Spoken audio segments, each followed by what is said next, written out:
कदीम ज़माने में एक जालिम और ताकतवर बादशाह गुजरा है जिसका नाम शदूअत बिन आद था। वो कौम आद का हुक्मरान था जिसे बेपनाह दौलत, ताकत और लश्कर अता किए गए थे, मगर गुरूर ने इसके दिल को अंधा कर दिया था।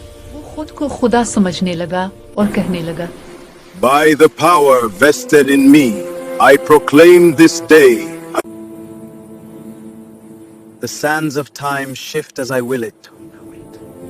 अगर जन्नत है तो मैं जमीन पर ही जन्नत बना कर दिखाऊंगा। उसने हुक्म दिया कि एक ऐसी जन्नत बनाई जाए जो सोने, चांदी, याकूत और जमुर्द से सजी हो। नहरें दूध, शहद और खुशबूदार पानी की हों, दरख्त सोने के और महल ऐसे के आंखें खीरा हो जाएं। हजारों मजदूरों ने कई साल तक मेहनत की और आखिरकार इरमजात अलीमाद नामी शहर तैयार हो गया, एक ऐसी जन्नत जो दुनिया ने पहले कभी ना देखी थी। जब सब कुछ मुकम्मल हो गया तो शदूअत अपनी इस जन्नत को देखने के लिए निकला। वो गुरूर से भरा हुआ, दिल में तकब्बुर और जुबान पर खुदाई दावा।